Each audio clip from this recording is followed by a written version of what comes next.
Just put it there, please. Thank you. See everyone. Well, good afternoon and welcome. My name is Lisa Odell and I am the Regina Writing Relations Regina Coordinator in the Western Hub. And thank you so much for joining us this afternoon for the series on writing our relations with food. And today we're going to look at popular education and food security. I want to share just before we start a little bit about Writing Relations. Writing Relations is a women-led pan-Canadian network of adult educators working for radical social change. We are funded by the Catherine Donnelly Foundation, and we use popular education to write relations. We are organized in hubs across Canada, and in the West, Regina, Edmonton, and Winnipeg are part of the Western Hub. And in Central Canada, Montreal, Ottawa, Hamilton, and Toronto are part of the Central Hub. And today our presenter is from the Central Hub. We also have an Eastern Hub that includes the towns and the areas in the Maritime provinces. Our priorities are to build capacity within members by supporting and providing resources for them to continue to do the work that they are already doing. And we operate in a circle, recognizing our interconnectedness and the need to share power and space equitably. We are committed to a heart-centered approach to leadership, which means we practice the universal laws of love, respect, compassion, and empathy for all of creation. It also means that we ourselves need to do that work of being authentic and right within ourselves in the process of writing our relations with others. We are radically inclusive. Our goal is to build trust and relationships, as well as to have a safe space to be and to share some of our challenges and be supported. We embrace the reconciliation movement to right relations between Indigenous and settler communities in Canada, and we seek to build bridges across diverse peoples. Today, we are taking steps to right our relationship with our land and our food.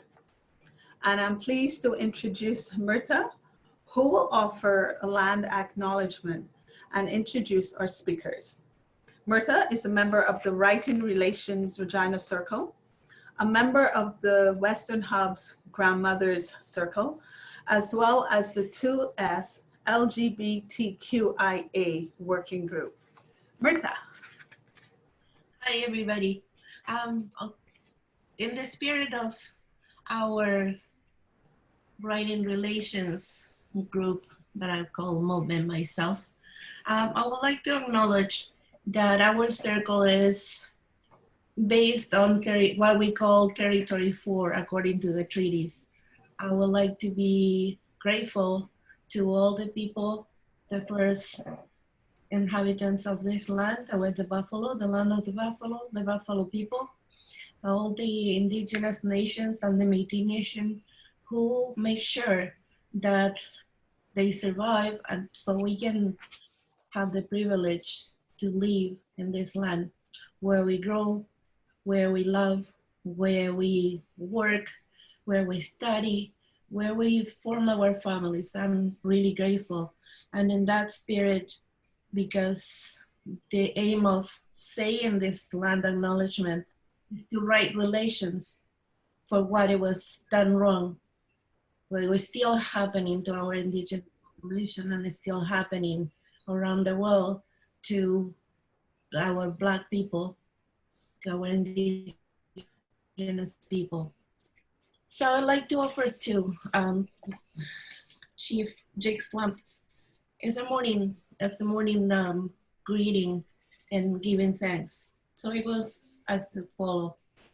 To be human being is an honor, and we offer thanks to all the gifts of life. Mother Earth, we thank you for giving us everything we need. Thank you, deep blue waters around Mother Earth, for you are the force that gives life and takes thirsts away from all living things. We give thanks to green grasses that feel so good against bare feet, for the cool beauty you bring to Mother Earth's floor. Thank you, good foods from Mother Earth, our life sustainers, for making us happy when we're hungry. Fruits and berries, we thank you for your color and sweetness. We are all thankful to good medicine herbs for healing us when we're sick.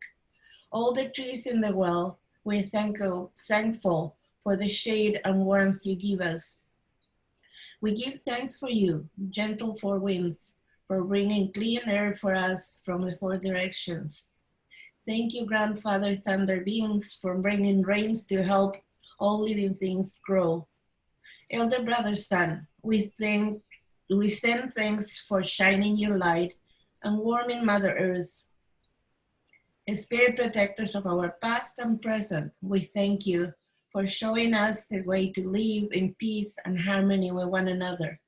Our ancestor who survived and made possible for us to be here.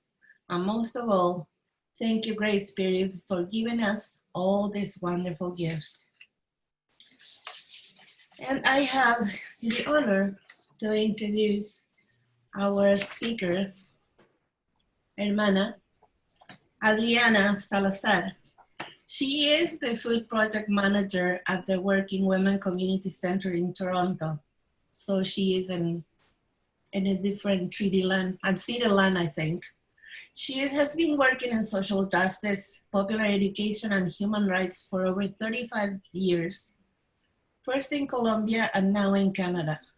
Her work includes over 16 years of direct engagement with immigrant communities in Toronto around topics of political, economic, and social inclusion.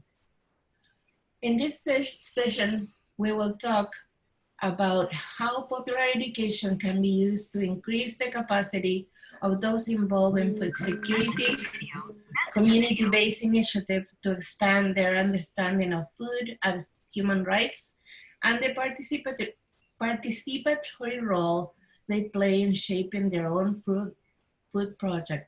So Adriana, share with us. Welcome.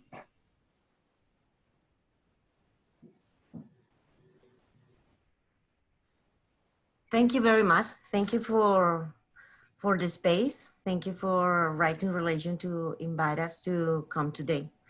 Yes, today we are going to talk about popular education and how popular education was used in our experience to implementing a food security project in Toronto. Next. Sorry, here we go. I'm on. No worries. So for today, we developed the presentation through 6 questions. The questions are the ones that are in the screen. What is oral food space and what was the food project about? That is important in terms of the context. Then the second question is, what did we do to achieve the goal of the project? The third is, how did we reflect our popular education framework in the project? How we interconnect the strategies, and specifically, very briefly, how the food security ambassador training that we create reflect our popular education approach. And finally, just to talk about if we really achieved the project goals. That is important because the project started in 2017, so we are now in 2020, so 3 years of project. What is oral food space and what was the project about? That is the first question, and as I say, it's important for understanding the context. Next. Yes. So the oral food space was launched in 2013. As you see, with the clear mission of building a healthy community together through food. It's a partnership. 3 organizations that are providing service in the area come together to create the oral food space, and each of them bring their own specific service provision. So the three organizations are the Flemington Health Center. That this organization focuses on addressing factors that determine the health and well-being of the community members, as any other community center. The second one is North York Harvest Food Bank. This is the primary food bank in the northern Toronto.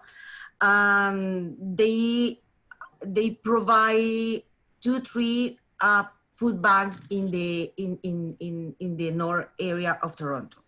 And finally, we have the Working Women Community Center, that is a settlement organization and help Canadians, and in particular women who come to Canada to adjust living in Toronto. As I say, this project was started in 2013, but in 2017, we received a big fund for doing a 3 years project. So the project started in 2017. From the 5 goals of the project, 3 of them were related with community engagement. The 3 that you see in your screen with the purple background. Strengthening the resident access to skills development and training opportunities, enhancing the range and scale of community resident-led food initiatives, and increase the resident engagement and leadership. So as you see, the community engagement, the interest of having the community engaged into the project was really key. Next. So what did we do to achieve these project goals? So we have the project goal. We have a food project in the area. We have the oral food space, but the community was not really engaged with the oral food space. So what did we do to achieve the goals to engage more the community? So first of all, we start by defining our community engagement framework. So, and we decided after having some conversation as a team and after consulting the Working Women community engagement approach, and given the experience that some of us have on a popular education, we decided that popular education was going to be the framework to guide our community engagement actions. So in general terms, you know, the popular education was developed by Paulo Freire. It's adult education technique that help marginalize in naming the cause of segregation. There are a lot of respect for the dignity of the learning. There are not this power division among the teacher, the one who knows, and the others that have no idea about anything. So no, they're very horizontal. So that line, power line, doesn't exist. And I think that the most important thing about popular education is how provide with a collective experience that is extremely transformative and is create a lot of potential, innovative ideas to mobilize for social change. So at that moment, we define it, okay, we are use the popular education as our theoretical framework. Why we do that? Because we wanted to critically reflect on people's realities. Obviously, everything that I'm saying is around food, promote a knowledge exchange. I mean, we are in a country of immigrants, so there is a lot of different experience about food. So we really wanted to promote also the knowledge exchange in terms of cultural practices around food, etc. And for sure, share practice as a community. Why? Because we wanted to take collective action towards a more inclusive and accessible food system. Next. So how do we reflect our popular education framework in the project strategies? Next. We create 3 big strategies. The first one is what we call reflect action. The second one we call community engagement, and the third one we call programming. I'm going to go each of them very quickly. The first one, next. The reflection to action is the one that provide capacity to advocate. So as we believe that communities facing food insecurity should shape their own proposal for change, this strategy looks to analyze, looks to collect and critically analyze the experience of the people in the area. So we believe that everybody and everyone knows about food. There is a lot of cultural knowledge from the community members. So we decided to go ahead with participatory action research. These two participatory action research provide us with a series of recommendations. The first one was in 2018, and the second one in 2019. If you would like to have more details about how we did this participatory action research, I can provide it after, but the important thing here is that we start the project with these two participatory action research. So we know what the community was in need, what were also their assets, the potentials, and from the two research, we get a set of recommendations that we provide and we present to decision makers in the area. The second one is community engagement. So the first one you see is advocating, so it's coming from the reflection to the action. The second one is community engagement. Is about the second one is about participating. So this strategy for us refers to the process of bringing the community together, how we ensure that the community comes together and do things together. For that reason, we create three particular things. We create a resident food council. We create a food security ambassador training, and we create a community kitchen peer facilitator training. So there were the three space in which we start bringing the community together, because this strategy is about participating. And the third strategy is about programming. Obviously, we must provide and continue to provide an enhanced food service in the area. So we, besides some of the other activities that were already there, like community kitchen and the food bank, from the participatory action research and from the community spaces, we start creating more programming, but not because it came to our mind as an organization. It was because people say to us, we think that we should do, for instance, a community food market. Initially, we never had idea of having a community food market. However, the community food market was an idea from the community, so we implemented.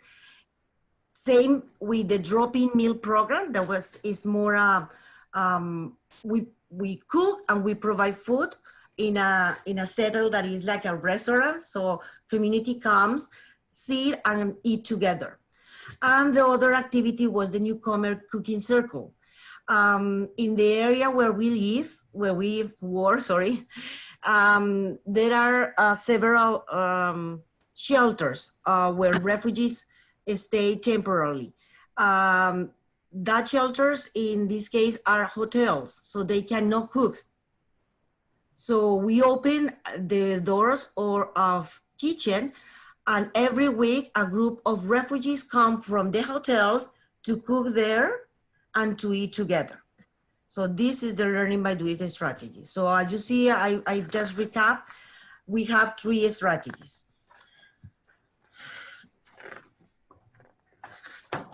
Okay. Do you want me to go back?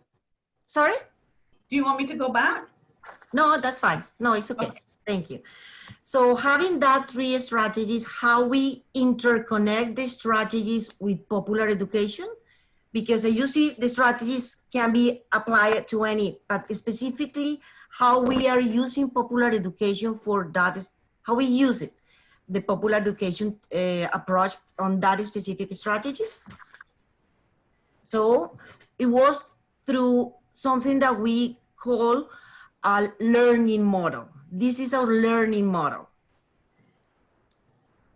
And what is the learning model about? For us, there is a pedagogical connection between programming and learning, yes? So as the food activities are designed and implemented based on learning by doing, we wanted that all participants start attending the food ambassador training. So, and I will talk a little bit later about the training itself. But after they took the training,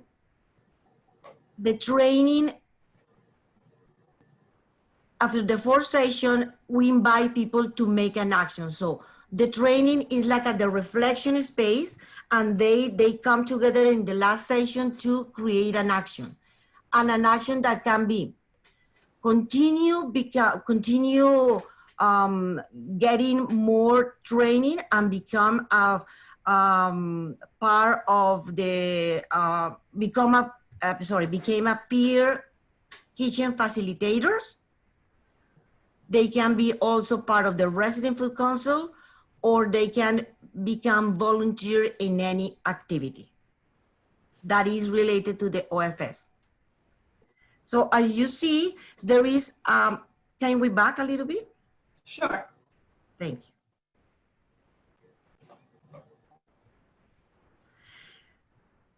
So for us, it was very important that we together with the community come to this reflection in the first stage and in the food ambassador training.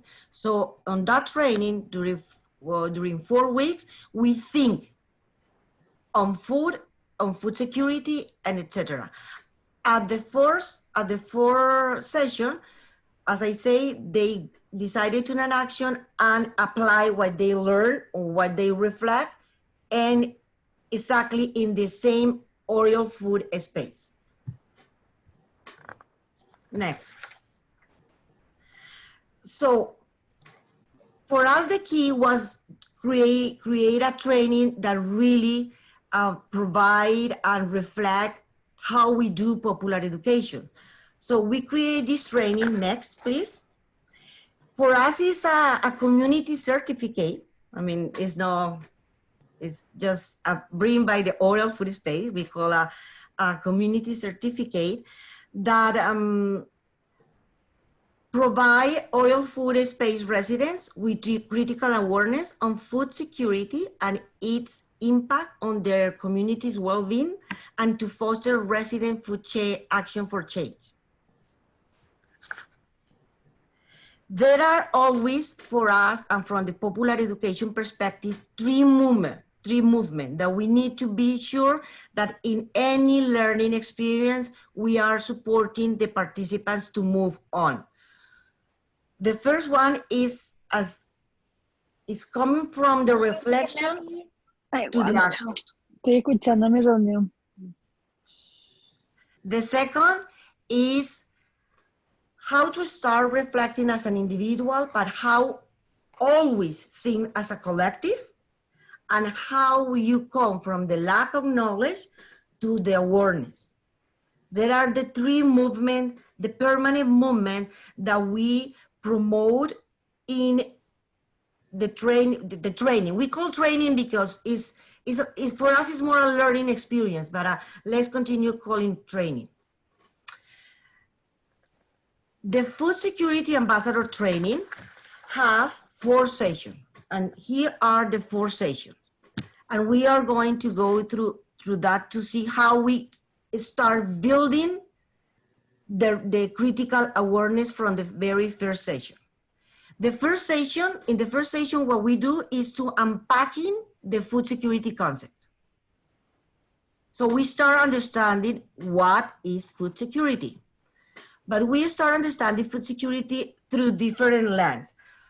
First, we introduced the concept of food as a human right, and we introduced the concept of the United Nations, the definition of United Nations on food security. So by the entire session, we, through different techniques, each session is an hour and a half. Through different techniques, we promote and we start thinking on what is food security and how food security is a concept that is permanently in our life. That is the other important thing. To see that food security was not a concept for technicals, for a technical thing, but it's about eating well every day. Why? Because it's our right. We have the right to eat well, nutritionally speaking, but when we say well, is that food must be affordable and must be culturally related to us. That is the right that we have. So understanding that these are right, and that is not something that, maybe someone can help me with that, etc. We go to the second session. The second session is about understanding food reality at the global level, all around the world. Then we down to Canada and understand what is the food security in Canada, then Ontario, then Toronto, and then the neighborhood specifically. And we do that by groups. All the activities, I'm now only sharing the topics, but the way that we do is obviously the most valuable thing, but it's more difficult to transmit through this. So we do groups and we understand at what extent the world, the country, the province, the city, and our community is facing food insecurity, and most of that information comes statistically. So it's a great opportunity also for us to learn and to learn how to read this kind of complex thing in an easy way. The third session is, after having understand what is the reality, what in particular in Canada, what government is doing to face food insecurity and at what government level. So we start what the federal government is doing, what the provincial government is doing, what the city, Toronto, is doing, and what communities can do. So we are addressing food through the policy. So after we understand the reality, now we understand the policies, but for understanding the policies, we need to understand how the Canadian government works. So there is a lot of understanding of how policies work, and the most important thing is where in that policy process, community can do inputs, where the community can come together and talk to immediately impact the development of the public policy. And the session 4 is about from the reflection to the action is about defining a food security project in their community.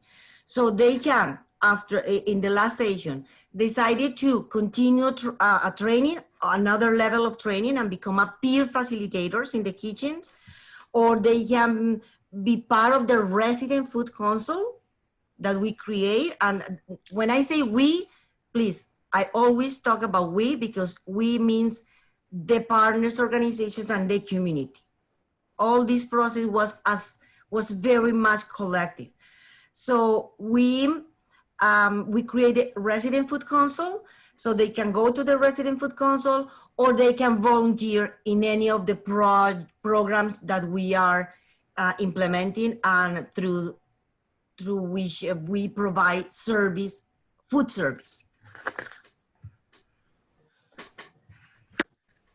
So Did we achieve the project goals? That is the question. After 3 years, do we really, we were able to involve the community in the projects that the oil food space was doing and is continue doing? So for sure, there are some numbers, but I would like also to go and talk a little bit more on the qualitative outcome that we have. So next.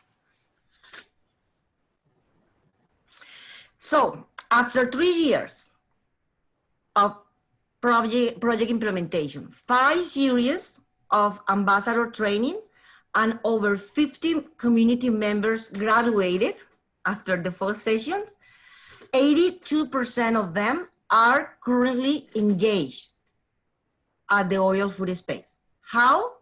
16 of them are members of the Resident Food Council. So they meet once a month to see to continue thinking the space, continue thinking what they can do, how many volunteers are required in different activities, if there are trainings that they would like to take, if there are topics that they would like to analyze. They meet once a month. From the first meetings, they have a facilitator, and the idea is that by the time they don't even need that facilitator from the staff, but they continue become an autonomous resident food council. 9 of them became kitchen peer facilitators. It was great. It means 9, in this case, women, they came as a participant, yeah?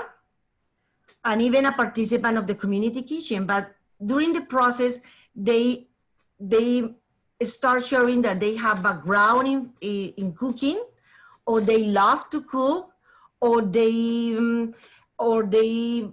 would like to start a more formal career in cooking. So the 9 that express that interest, we bring them together and we create another learning experience specifically for them. And now the 9 of them are leading community kitchens.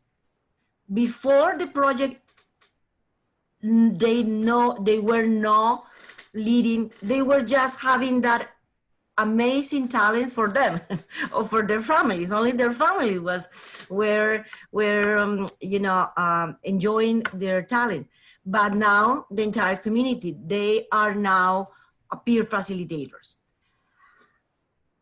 After the COVID, I mean, it's important to say that everything that I'm saying now, it was before the COVID. From the COVID, what happened in March changed a lot of things. So we cannot continue, we couldn't continue. But let me finish this and I will tell you about the COVID. 15 of them are now volunteer in some food activity.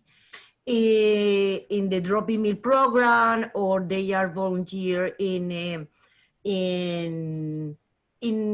the community market when we back to the community markets, because for now it's not possible to have community markets. And finally, one of them, Teresina, was hired as a full-time paid food community worker.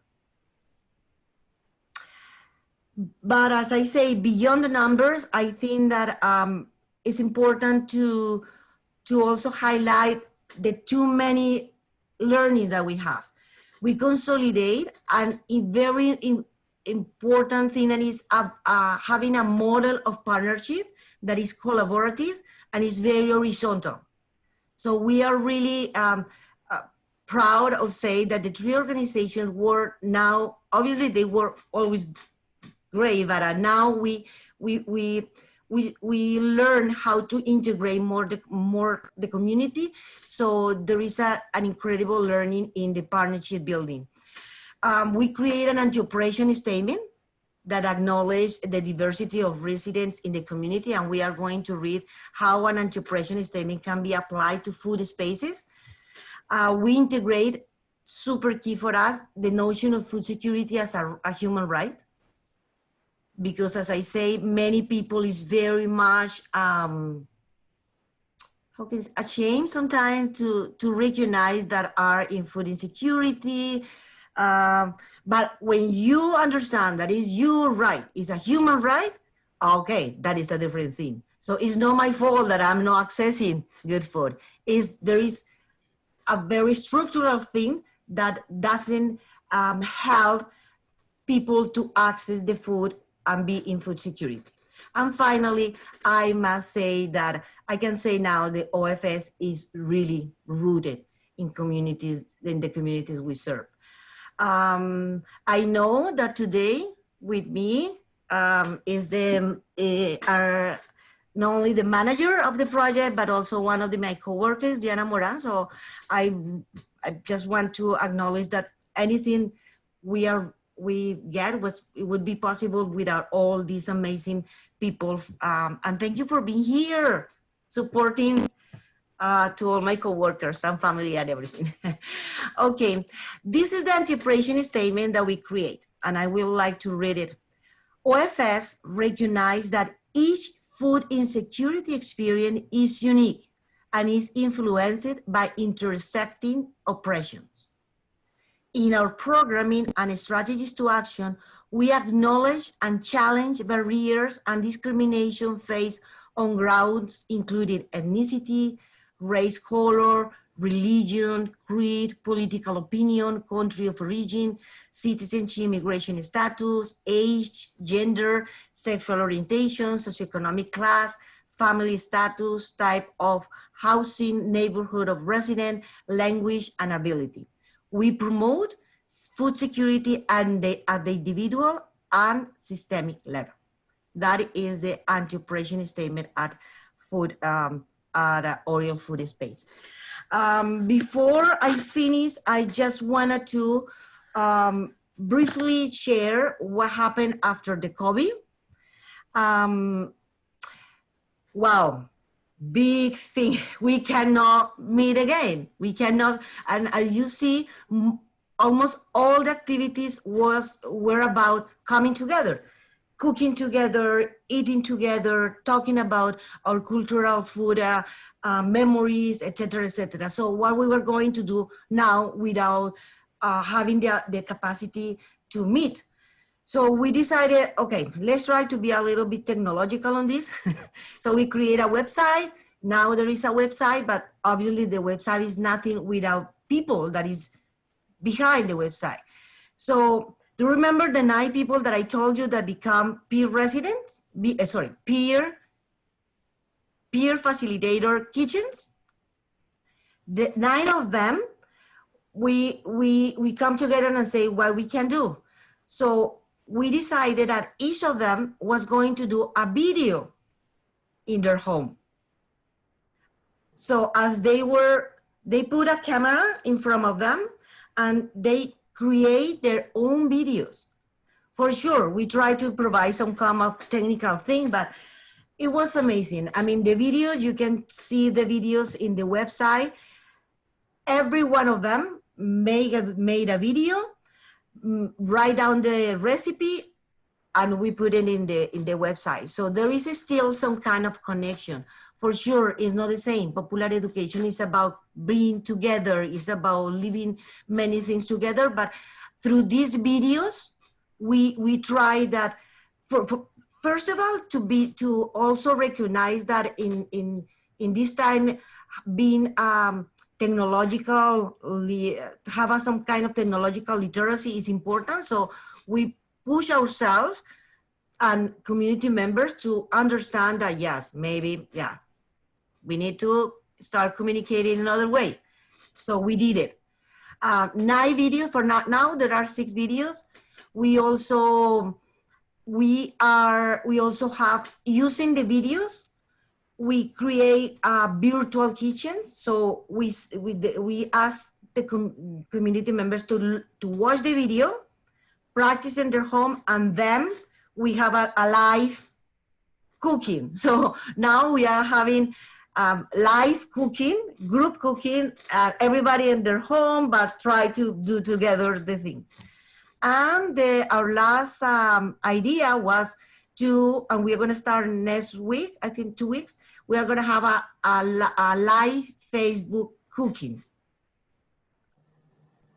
by the facilitators, but all the activities that I'm saying now are led by them. We are just behind supporting with the platform, the Zoom, the etc.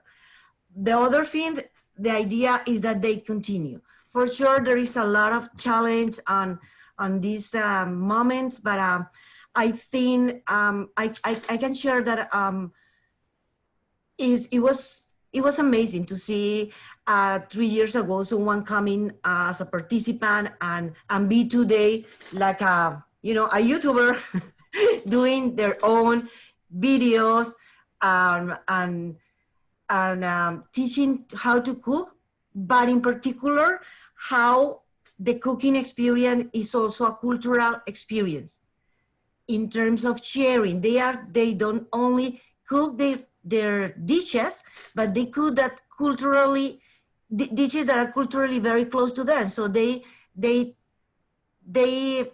tell stories about why they are cooking that, when that dish should be eaten, what is the meaning of some of the etc. rituals that are related with the dishes.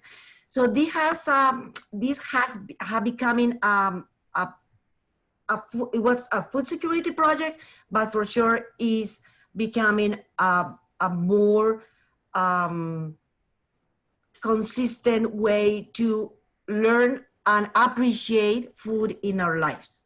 I think that is the most important thing in general for everybody who was involved in this project. I know that's at the very beginning sounded very technical, but remember there was a trillion project. So the challenge was how a project that is paid for a province, very technical, very number oriented, we can transform with the same resources, with the same goals, we can transform just using popular education techniques. That it was basically be sure that community are always at the core of the program, that every single decision cannot make in our desk. It must be it must be taken after meaningful dialogues with the community, because and check that I didn't say consultation. We do not consult community.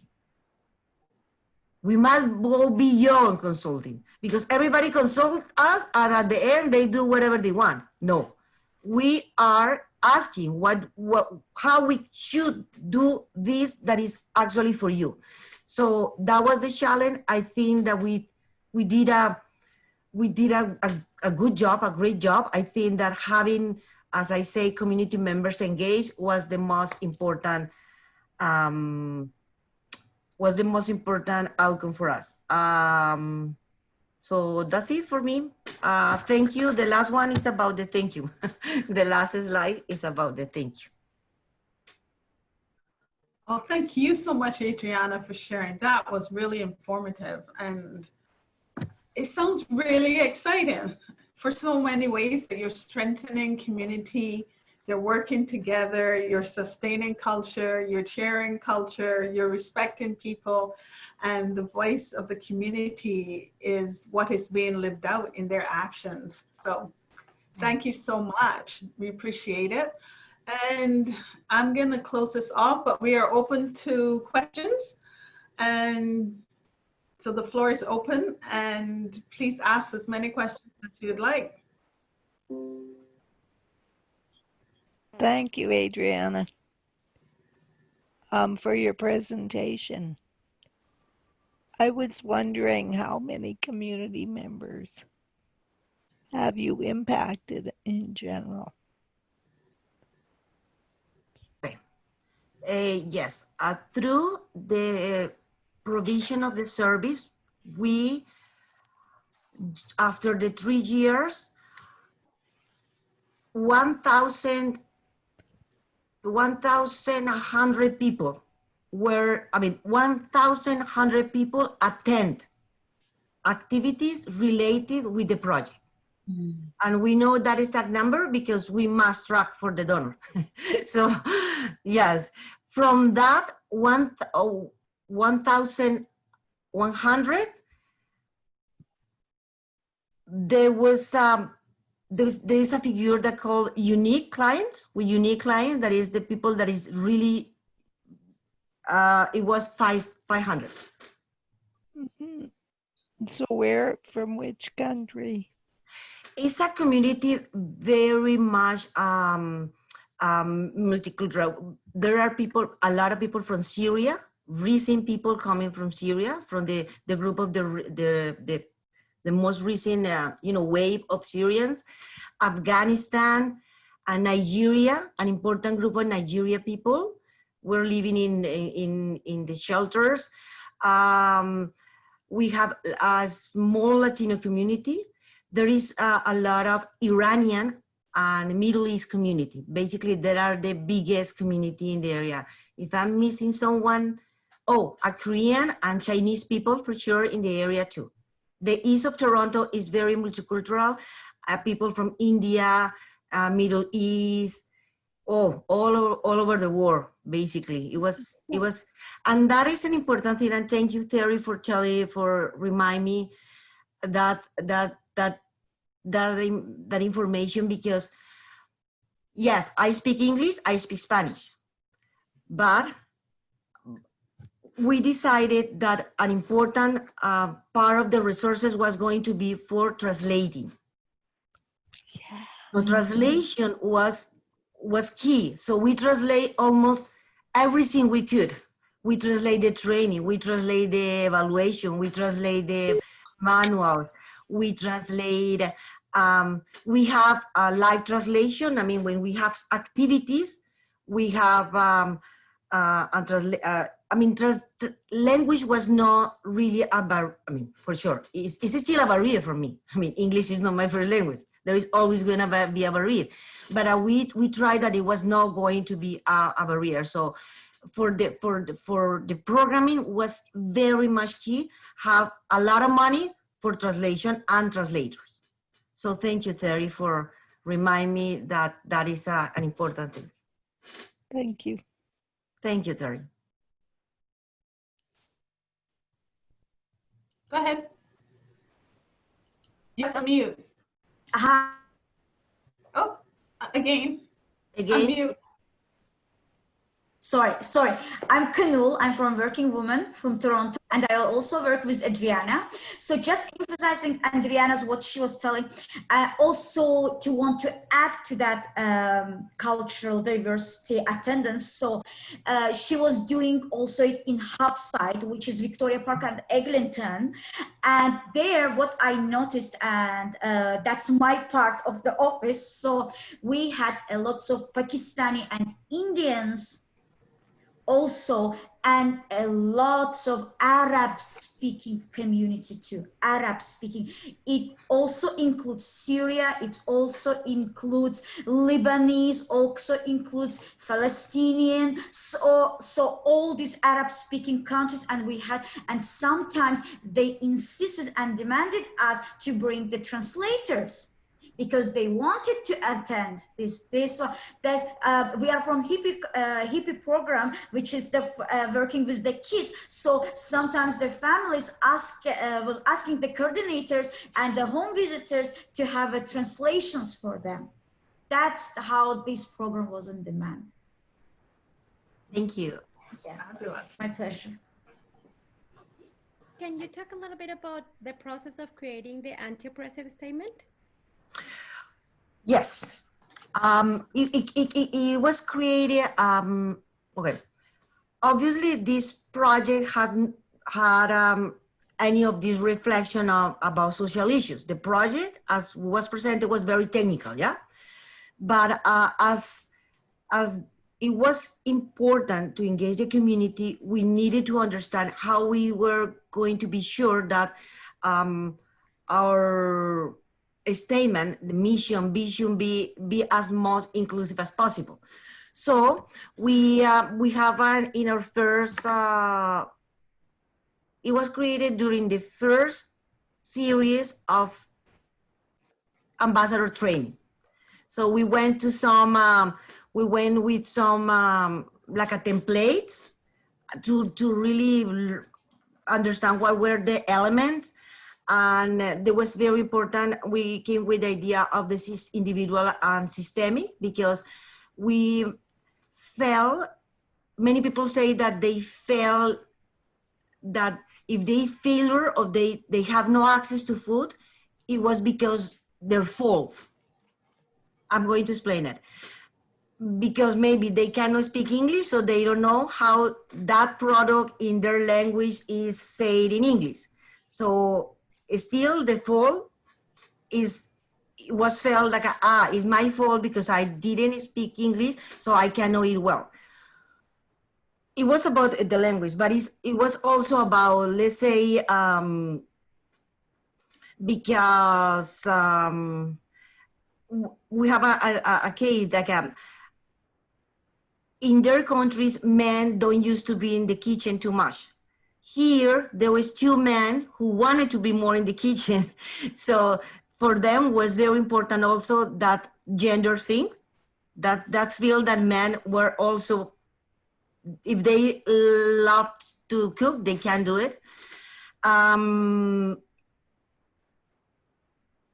Let me see what else.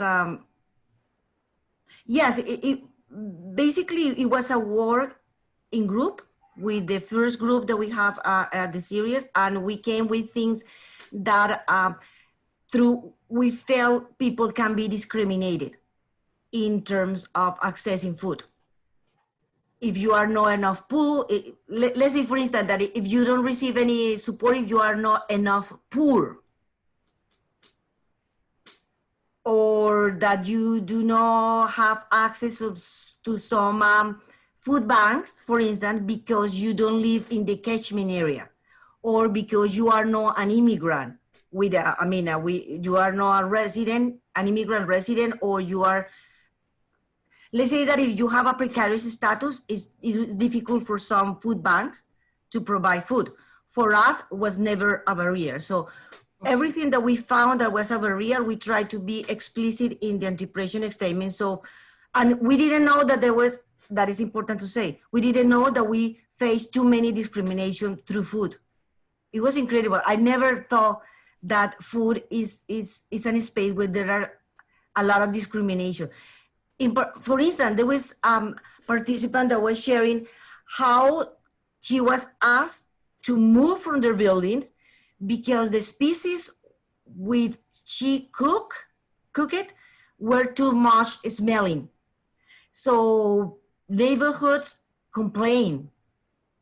And that is the kind of thing. So you never, honestly, as I say, I never realized how food is structurally, how food in a structurally way push people out too much. So that was the result of the anti-oppression. Too long, but I think that I was not expecting that question. Thank you, Angelica. Claudia has her hand up. Go ahead, Claudia. Thank you very much, Adriana. Go ahead, Claudia. Your mic, you have to mute it. Hi. Nice to see you today. I have a question and a contribution, if it's possible. I came a little late, but I think that if it is, I don't know if it's possible that put in the next project, in the next step, the growing food, because maybe Adriana, yeah, Claudia, yes, you're right.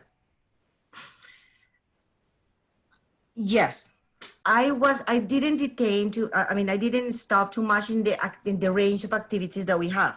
But for sure, there is only 2 ways to get food, yeah? Or you buy food or you grow food.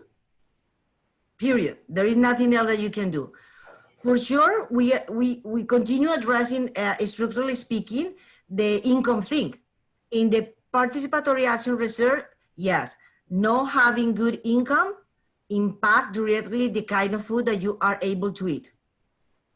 But also you can grow food. So yes, I forgot to mention that part of the program is a community garden where 174 spots where people living in buildings in particular, in high-rise buildings in particular, can come and grow their food. The garden has been there for a long time. I think that all the food question or put food at the top of the agenda for many of the organizations was because of that garden. But yes, there are a garden, there are 174 families that every year during summer can grow food. This year, given the COVID things, we only could open 50 because of the distance and etc. So it was, but yes, we provide, we have a great food. And in the garden, I must say, we also replicate the model of popular education. It means we create a garden council. So they are people that are coming together and think about the garden. So we try to create governments, community government space everywhere, so they can continue having a lot of not only input but control over the spaces. Thank you, Claudia, for helping me with that important data information. I have a question on the whole community garden and that idea. So for that building, that high-rise building around which was the community garden, was it individual families that had spaces in the garden, or was it the community organization that organized the gardens and things like who decided to plant what and where and when? How did that all work out? I mean, we have actually we have our garden manager coordinator around, Diana. So Diana, if I don't say something right, please correct me. But okay, the process is, yeah, there are some criteria. First, to live in a high-rise building. Second, to live in the ward. Okay, in that a area. specific ward. And what is the other criteria, Diana? If you can help me. Yeah. So live in the high-rise building. Hi everyone. She is the garden coordinator, so please shoot her. Yeah. So live in the M2J postal code. Live in a high-rise building, and yeah, and that's basically yes. So yeah. What we used to do is to make a call out, and people come and pre-register.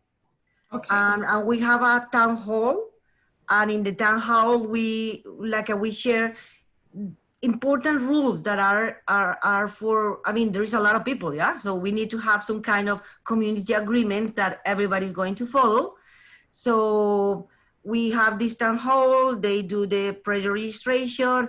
When they are completely sure that they can fulfill all the things that is basically take care of the garden, only grow food, etc., etc. We do not control what they can grow. Yes, Diana. Okay. Everyone decided what they can grow. Yes. So answering you the question is, each gardener is assigned a plot, and it's approximately 2 meters by 1 meter. So it's a big parcel. So it's not a community garden, so each gardener can grow whatever they want to grow. And yeah, so they grow beans, they grow tomatoes, and they grow herbs. So, and you can also see how the multicultural aspect of, we also can see in the garden, because each one has their own cultural food. They grow their cultural food also in the garden. Well, sorry, it's Vonda here. I just thought I would weigh in. That land is ceded to us by another community partner, which is a part of attached to a faith community, and they had their own sort of community consultation about how the lands around their church was actually going to be used. So there were some restrictions around what people could grow. Like, you know, they can't put like poles and stuff in their plots and things like that. But, you know, it was an interesting process in and of itself, because we've always navigated through that other community, which has actually at times been difficult to engage. And, you know, it is it's a much wider community. It's an established community.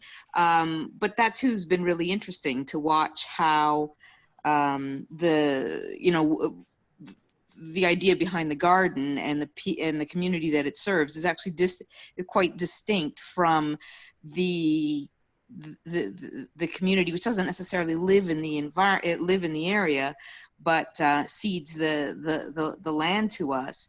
And that itself has been a really interesting and a growth experience for I think the church community, the faith community. Because they've been learning, like there's been an evolution. We've been at this for about 10 years with them in that garden, and it's really been an evolution, and we've seen that. So even in that way, it's been a very interesting project. Thank you, Vanda.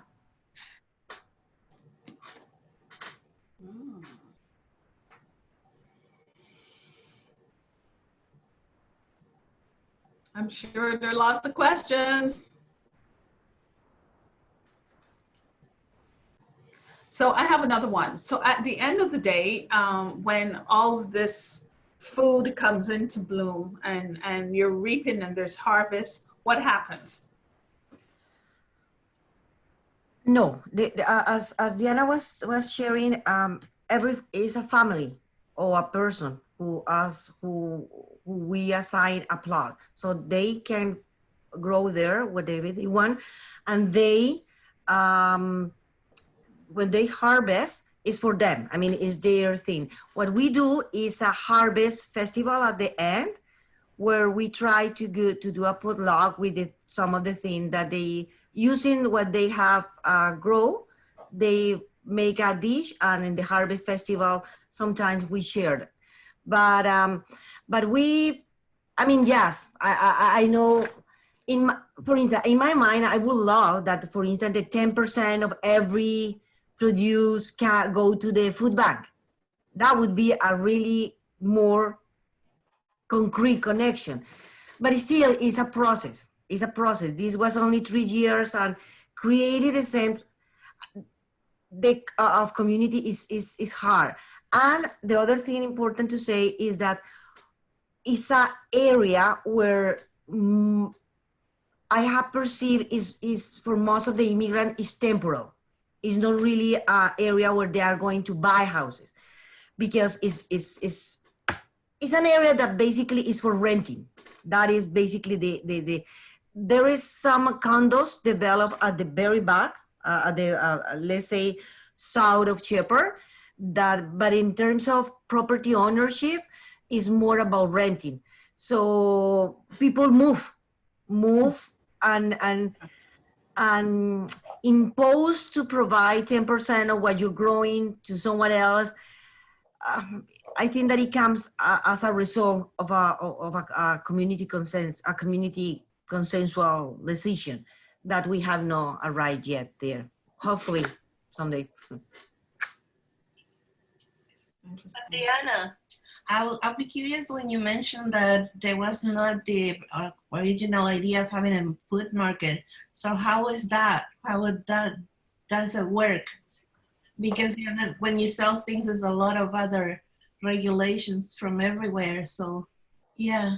I mean, first of all, to reiterate that the idea came from the first participatory action research. Getting fresh food was very expensive for in the area, and it was possible to get more expensive because as I told you, the development of condos. So when there are not new developers in the area, prices tends to. So we didn't have too much experience of that, but Know Your Harvest had one of the partners. That is why it's wonderful to do these food projects with a lot of partners with different fields of service. They have the experience of having this community market. So what we do is we have now a space in a community center where we run the community food market. So is once a month, and we order the produce by internet to someone who is going to provide us. They brought the food to the community center, and we set up as a shopping, so people can have the shopping experience. We do not increase the prices because there is no profit, obviously. So we could sell food in the community center because there's no profit. I mean, there is no profit. There is just like a passing. So people buy in a very cheapest way, for sure. Not always all the vegetables are in a good price. So every time you have to check what is really, where are the vegetables that are cheap or that are there are a lot, so you can reduce the price, etc. And the food market run by volunteers. By volunteers. So let's say that at 8 o'clock, the truck arrived. We receive the produce, and around 10 people who volunteer, and the staff for sure, we organize everything. We set up the tables, we make I don't know how to say it. We make the different products in these canastos. In the basket. Yeah, the basket, sorry. And the basket, we have a beautiful basket. We put the prices. We also create a space for people coming to sit and drink a tea. And we have an area for children, and we have demos. Let's say that day there is a lot of, I don't know, banana. I mean, banana is the cheapest thing that we could find it. So one of the facilitators, remember the 9 women? One of them just start thinking in different recipes with that product. Okay. Because it's the cheapest one.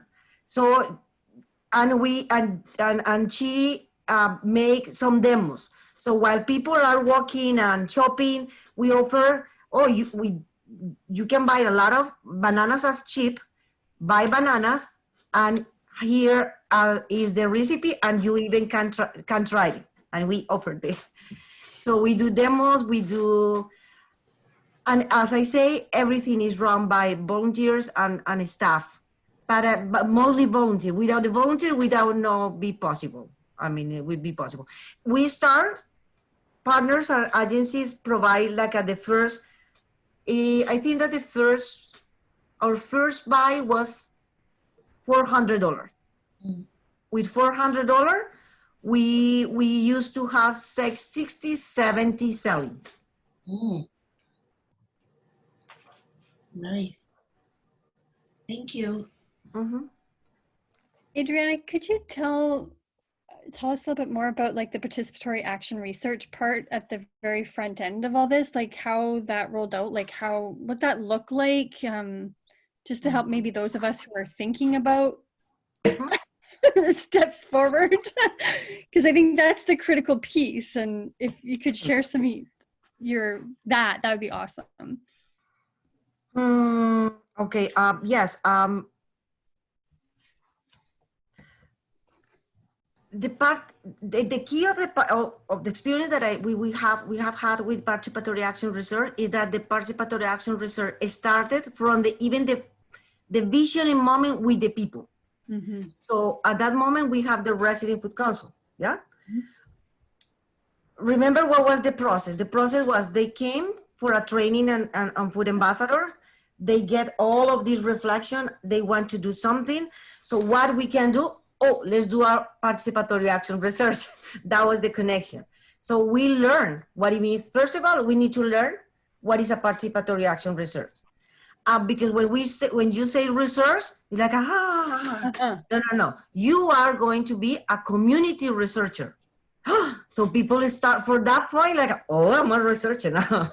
We have cards. Would say, let's say Adriana Salazar is a community researcher of the OFS, blah, blah, blah, etc. Because that is about, that's a serious thing. So we start with a question.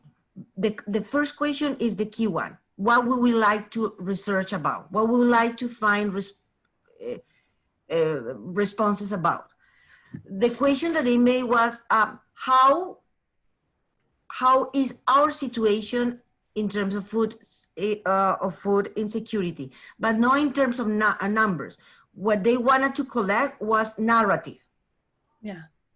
Because we didn't know how to talk about being in food insecurity.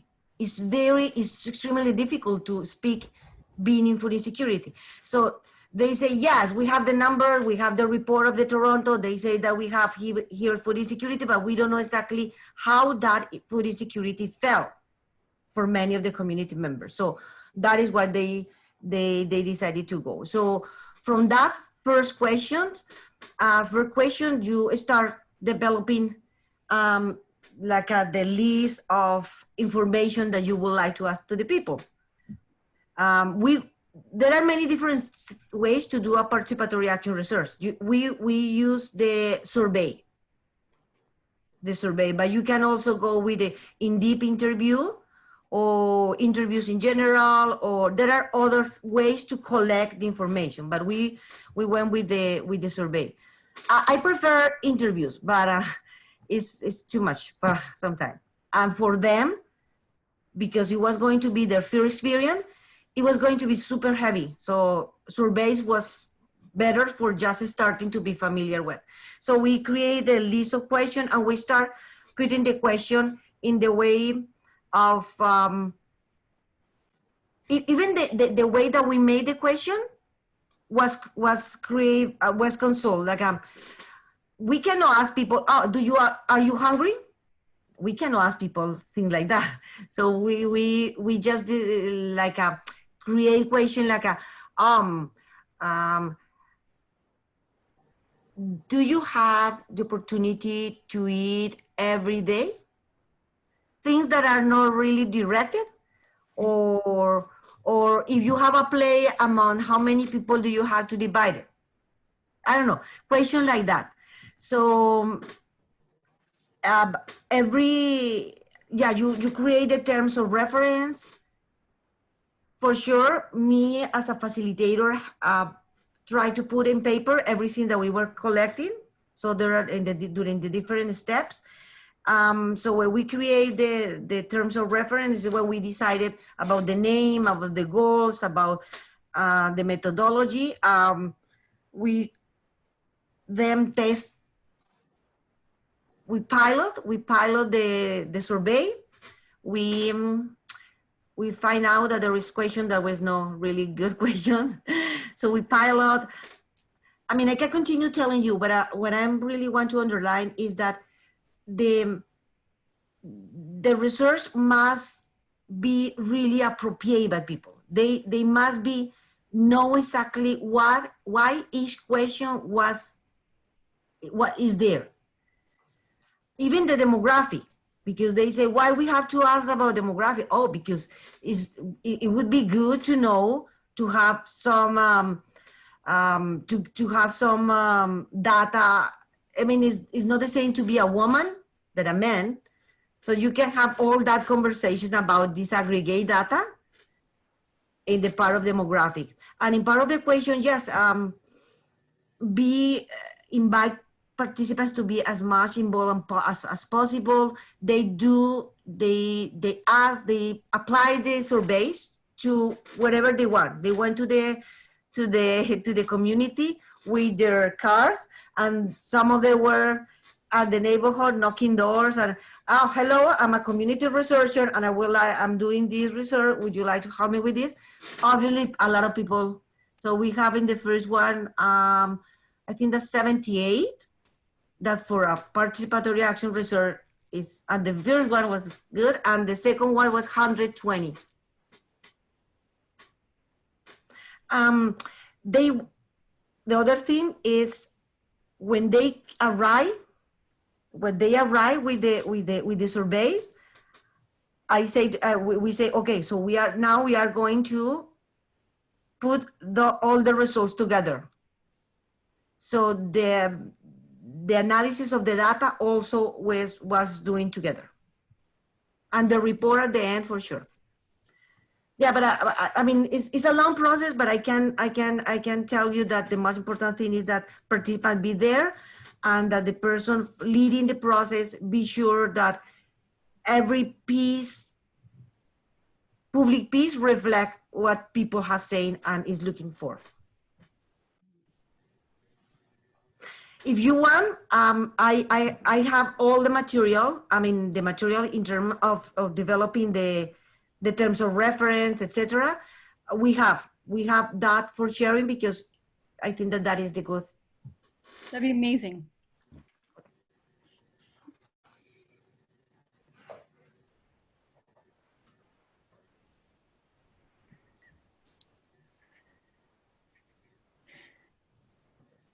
Are we hungry?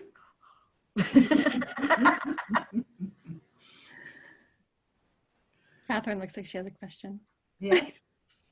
Hi, Catherine. Unmute. Hi, I am Catherine. I like you saying that you have multicultural and you have different community. They came and sharing all the information. Are you doing like a potluck, or they are individually bringing their own traditional food? Are they allowed to cook? How you are managing with all those? Okay. The nine peer facilitators, the nine peer facilitators are from different countries. So from the 9, there are people from Egypt, Venezuela, Uruguay, China. So when they are going to lead a community kitchen, they choose the plate, they choose the dish, and they teach us how to learn how to cook it, and we learn that. So what I say is that we do not have like we do not impose what other people can cook, because that's not a meaningful thing. The meaningful thing is, what do you know to cook? Share with us. But not only the dish, but share with us what the dish is about. When do you eat that? With whom you eat that? And so in the community kitchens, this facilitator made the dish. The 9 or 10 people who attend the community kitchen eat what they cook, and then we sit and eat together. And it's when we have this conversation, and people can ask to the leader or that day, because we rotate all the time, yes?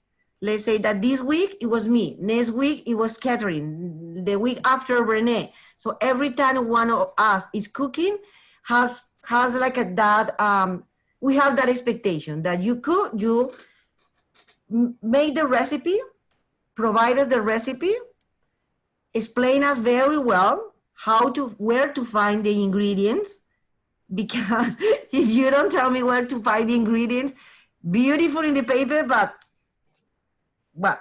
where to find the ingredients, if there are something that we are not familiar with, how to manipulate the ingredient, it is different that we used to have, to cook, how to serve the dish, how to present it, because no, it's not just about coming from the pot of, no, it's how there is an art of presenting a dish. So they also share that, and we sit and eat together.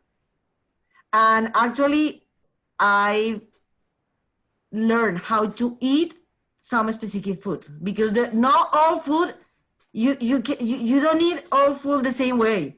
There are food that have steps. So first thing, or there are food that you eat with your hands. And so all of that thing is what we make the experience of the community kitchen more. Yeah, it's like a travel around the world. Honestly, I felt like it was like a travel around the world, and connect us as a woman. There was only one or two as a woman, and in some kind of harmonious being together, because yeah, we are. Yeah, thank you, because like it's good to know about the different food, like potluck, like it's easy, and maybe introduction for everyone. Yes, you can give information about the food and how they eat. That's good. Thank you. One thing, Catherine, that you remind me, and is every time someone was going to cook, we pay for the ingredients. That is an important thing. So it's not that the project provide them. I mean, we create the budget to be able that everybody, that we buy the ingredients. So anybody has to, if you are in a bad situation, beside that, you have to buy food for 20 people. No. So we buy the ingredients, and when we are learning from you, the expertise. But yeah, I have another question. When you're making for, extra, are you able to sell when you're doing the community meeting, or how you manage it? Only you having all the volunteer and the staff having those meals? Are you sharing it are you sharing to demo or sample while you are having a meeting or something like that? Important. There's a lot of things that I didn't say. One component of the project was you can be a cooker, you can be a community leader, but you can also be a food entrepreneur. So there was an aspect of the project that if you are interested in being a food entrepreneur, we help you with that. Getting the certificate in food safety, and for sure, for large community settings, we invite our cookers to cook for us. Mm-hmm. So for them, it's also an income supplement. It's not a main income, but it's an income supplement.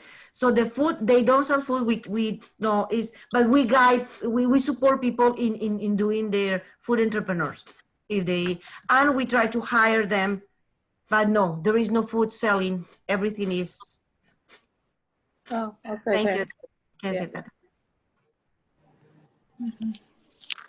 I absolutely love this idea. But anyway, any other questions? Time to eat lunch.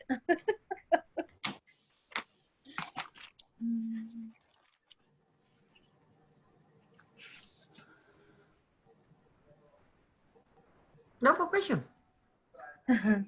Or was clear, or I was too much confused that I.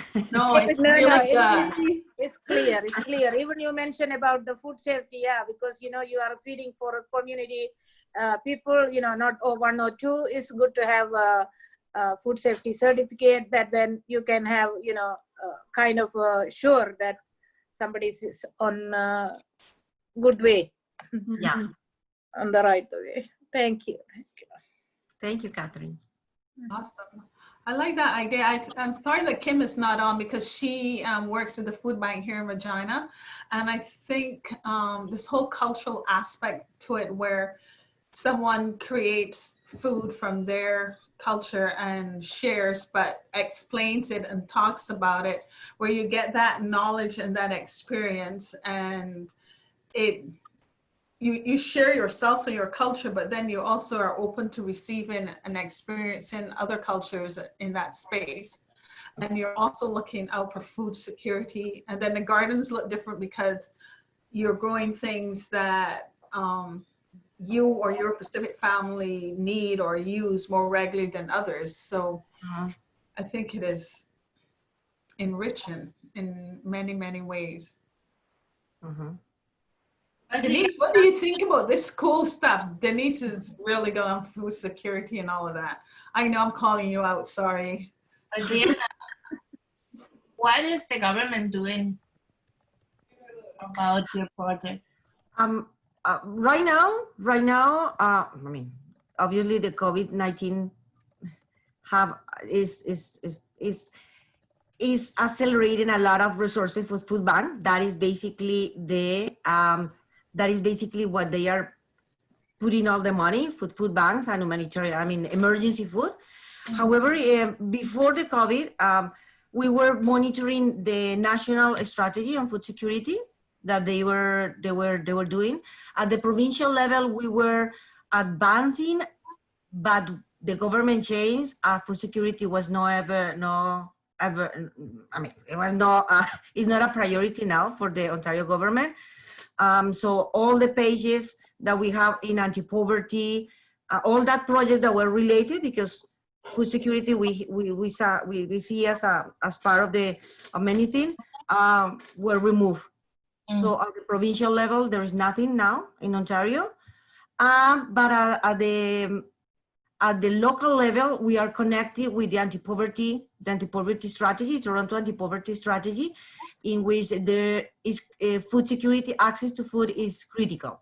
Yeah. So in general, what we try is to monitor what's going on and try to connect with the experience that we have. As we are not really an advocating organization, or is more about having the information, sharing the information with the community, and see if there are any moments where we can do the input or ask for something in particular. We have a lot of support of the counselor. Actually, I must say, I don't know how it's in other provinces, but in the Toronto city, be able to run a community food market is the first time ever, because there are a lot of issues in terms of safety, in terms of a lot of things. So we went through a lot of process of dialogue, of conversations with to really both understand that that kind of bureaucratic barriers should be put down. And Banda had to leave, but we went to the very top. I mean, we went to the very boss of the boss and tell them, okay, this is supposed to be a community center to serve community, and we cannot implement this project here. After 1 year, we were able to get not only the permit, but also a little waiver in the payment. But that is a level of advocacy that was more in the hands of the managers. We knew what were the problem, but we knew that, I mean, what we can do. So we just contact the managers, and the managers contact the counselors, and the counselors contact, and that was the way that we could move that structural barrier and being able now to have community food markets in the community center and in a mix, in a community center. That is the important thing. Great. Sounds good. Thank you.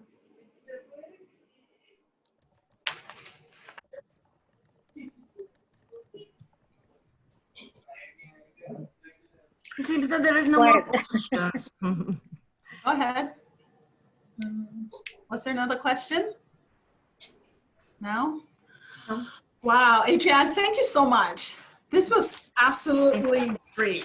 Very informative. Thank you for being here. Thank you. Oh, you're very welcome. Amazing. Good job. Like, thank you so much for sharing that information, and thank our guests for being here. This is really informative, and we can grow and be so supportive ongoing. Like, I can see plans emerging, you know, because food security is critical. And as we move to right our relations with food, I think this is something that we need to think about a lot more.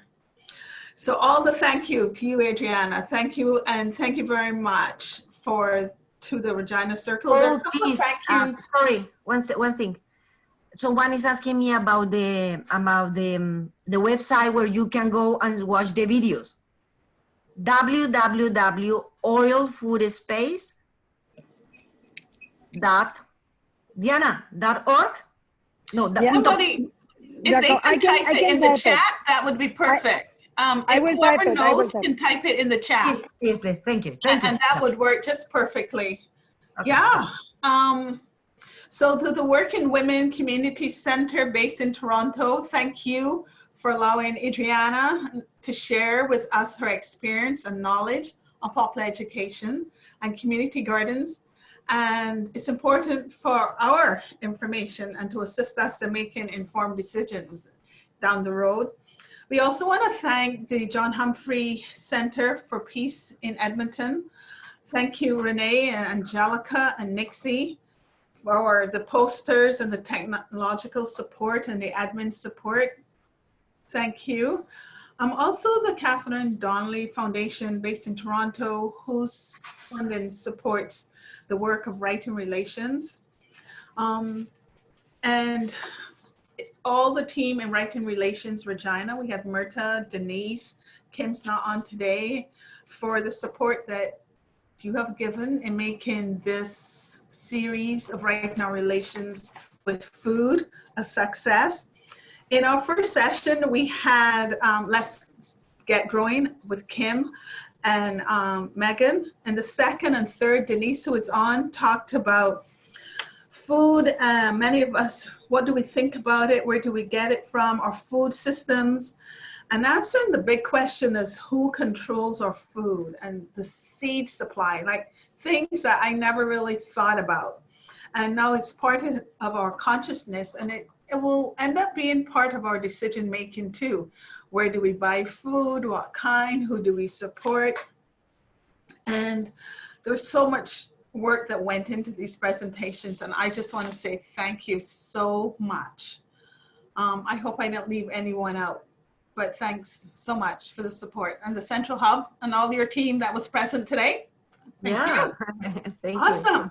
Thank you, Lisa, for taking over the organization of all these. Yes, Lisa, and all the support. It was, thank you. No, you're welcome. You're absolutely welcome. All right, I suppose that's it. That's it, yeah. Awesome, thanks. You're very welcome.